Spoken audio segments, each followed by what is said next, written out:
देखो लॉन्गिट्यूडिनल और linear magnification, तो ये नॉर्मल मैग्निफिकेशन बोले या लेटरल मैग्निफिकेशन, अब कई बुक इसको गलती से लिनियर मैग्निफिकेशन भी लिख देती है। ठीक है ना, क्योंकि वो लोग, उन लोगों की दुनिया में दो ही मैग्निफिकेशन है, या तो लिनियर, एक एक आएगा आपके इंस्ट्रूमेंट जब पढ़ेंगे एंगुलर मैग्निफिकेशन, इसकी बात ही नहीं करता है कोई। ठीक है ना। लेकिन अब एक्चुअल टर्म ये है, देखो ये लिनियर मैग्निफिकेशन या लॉन्गिट्यूडनल मैग्निफिकेशन कहलाता है, इसको लेटरल मैग्निफिकेशन कहते हैं। ठीक है ना। सिर्फ मैग्निफिकेशन तो फिर यही है, और सबसे जनरल टर्म तो यही, बट इसको क्या कहते हैं, लेटरल मैग्निफिकेशन। और लॉन्गिट्यूडनल लिनियर मैग्निफिकेशन तो ये है जो मैं आपको बता रहा हूँ। ठीक है ना। अब कई बुक्स ने गड़बड़ कर रखी है, तो आप ध्यान रखिएगा।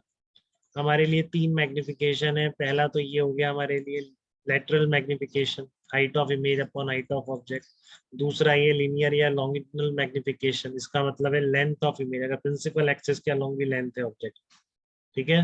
तो length of image upon length of object क्या कहलाता है, लिनियर मैग्निफिकेशन। एक ऑप्टिकल इंस्ट्रूमेंट जब मैं बताऊंगा, तो एक और मैग्निफिकेशन बताऊंगा, एंगुलर मैग्निफिकेशन। ठीक है। तो ये तीन मैग्निफिकेशन है। सिर्फ मैग्निफिकेशन बोला है तो डिफॉल्ट, अगर इंस्ट्रूमेंट्स वाला, अगर इंस्ट्रूमेंट वाले चैप्टर में चले गए तो सिर्फ मैग्निफिकेशन का मतलब एंगुलर मैग्निफिकेशन हो जाए। अगर आप इंस्ट्रूमेंट्स का प्रॉब्लम नहीं है, मतलब माइक्रोस्कोप टेलीस्कोप अलग से दिखेंगे उनके प्रॉब्लम, नहीं तो फिर मैग्निफिकेशन का मतलब ये रहेगा सर। ठीक है। या फिर अलग से लेंस दे रखी हो, ऐसे ऑब्जेक्ट की हाइट दे ही नहीं रखी होगी, तो फिर यही मैग्निफिकेशन होगा, और क्या होगा। ठीक है। तो आपको दिख जाएगा, ऐसा कोई कंफ्यूजन नहीं होता है। बट जस्ट मैंने समराइज कर दिए, ये तीन तरह के मैग्निफिकेशन है ऑप्टिक्स में। Lateral magnification, height of image upon height of object. Linear magnification, length of image upon length of object. और एक एंगुलर मैग्निफिकेशन।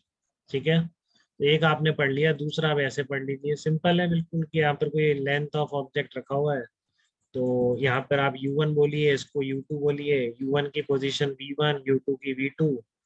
तो V2 minus V1 length of image, और U2 minus U1 length of object.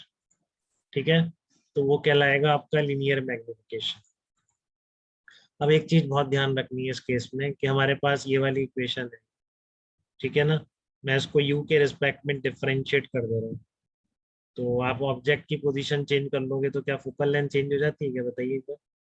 या object की position से mirror की focal length change होती है क्या, नहीं होती ना, कांस्टेंट होती है R/2।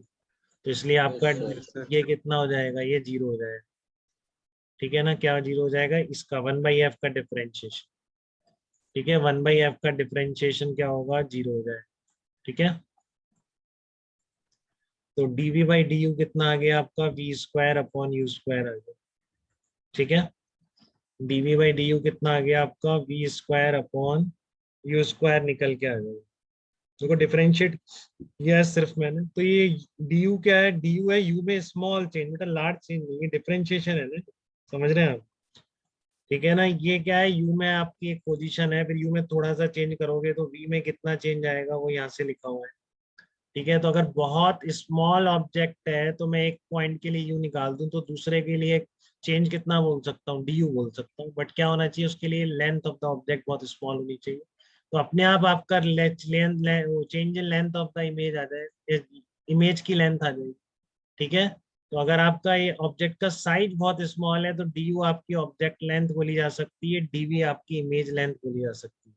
ठीक है। तो उस केस में ये वाला magnification directly v² upon u² भी लिखा जा सकता है, बट केवल कब, जब ऑब्जेक्ट का साइज u के कंपैरिजन में काफी स्मॉल है। ठीक है। देन ओनली आप क्या यूज कर सकते हैं, कि मैग्निफिकेशन, लिनियर मैग्निफिकेशन या length of image upon length of object directly v² upon u² लिखा जा सकता है।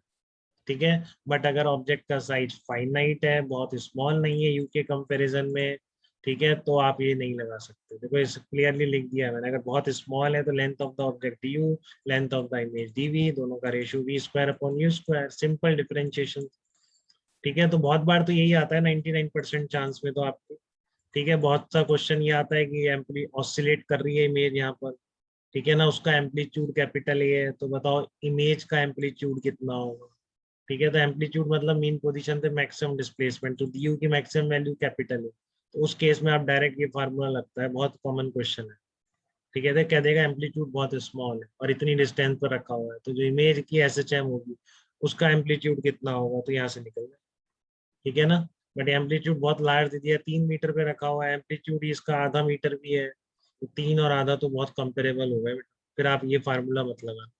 फिर सिंपल कैसे निकालोगे, एक कॉर्नर की ऑब्जेक्ट की पोजीशन, u1 के कॉरेस्पॉन्डिंग v1 निकालो, u2 के कॉरेस्पॉन्डिंग v2 निकालो, v2 माइनस v1 क्या हो जाएगी, length of the object, length of the image. ठीक है, तो ये मैग्निफिकेशन एक तो तभी लगता है कि जब आपका फोकस बीच में नहीं आया, फोकस बीच में आ गया तो गड़बड़ हो जाएगी, क्योंकि फोकस वाली जो इमेज जाएगी कहाँ जाएगी, इन्फिनिटी पे जाएगी। ठीक है ना, फोकस वाली इमेज कहाँ चली जाती है, इन्फिनिटी में चली जाती है। रख के देखो आप, 1/v plus 1/u is equal to 1/f, u भी माइनस एफ, और इसकी फोकल लेंथ तो है ही नेगेटिव, तो माइनस एफ नॉट आ गई। समझ रहे हैं आप, अगर आपका बीच में किसी फोकस अगर आ गया तो फिर ये मैग्निफिकेशन नहीं निकाल सकते हैं। ये तभी है कि ऑब्जेक्ट की लेंथ पर फोकस नहीं आना चाहिए। यू को रखो, देखो मान लो इसकी फोकल लेंथ एफ नॉट है, तो एफ की जगह माइनस एफ नॉट, आपने ऑब्जेक्ट भी एफ नॉट पे रख दिया, देखो 1/v 0 आ रहा है कि, तो v क्या आ रहा है, इन्फिनिटी आ रहा है। ठीक है, तो आपकी एक तरह से लेंथ ऑफ इमेज क्या आने लग जाएगी, इन्फिनिटी आने लग जाएगी। तो फिर कहते हैं कि यहाँ पर लीनियर मैग्निफिकेशन आप नहीं निकाल सकते, क्योंकि इन्फिनिटी मतलब बहुत ज्यादा नंबर, कितना नंबर वो नहीं पता किसी को। ठीक है, क्लियर है। तो लीनियर मैग्निफिकेशन ध्यान से निकालेंगे बेटा, कि एकदम बहुत आदत पड़ जाती है, क्योंकि बहुत आ जाएगा ये फार्मूले पे, कह रहा हूँ ज्यादातर यही आएगा, v² अपॉन u² से निकलेगा लेंथ। ठीक है, लेकिन आपको ये हमेशा ध्यान रखना है, केवल तभी वैलिड है जब ऑब्जेक्ट का साइज बहुत स्मॉल, क्योंकि जहाँ पे भी डिफरेंशियल इन्वॉल्व हो गया तो ये डिस्टेंसेस बहुत स्मॉल हो गए ना। ठीक है, और अगर ये डिस्टेंसेस स्मॉल नहीं है, अलग से लिखा हुआ है आपका, ठीक है, तो u1 u2 दोनों के कॉरेस्पॉन्डिंग v1 v2 निकालो। हाँ Bhavik, parallel to principal axis हो जाती है, फोकस पे रख दो, तो पैरेलल टू प्रिंसिपल एक्सिस का मतलब ये कि इंटरसेक्ट ही नहीं करेंगे, इनफाइनाइट पे जाके इंटरसेक्ट कर। ठीक है, तो यहाँ ये बात है बेटा इन क्वेश्चंस की, दो तरह के मैग्निफिकेशन कर लिया आपने और फार्मूले सीख गए आप। ठीक है, अब वो प्रूफ आप देख सकते हैं जो बोर्ड में आते हैं आपके।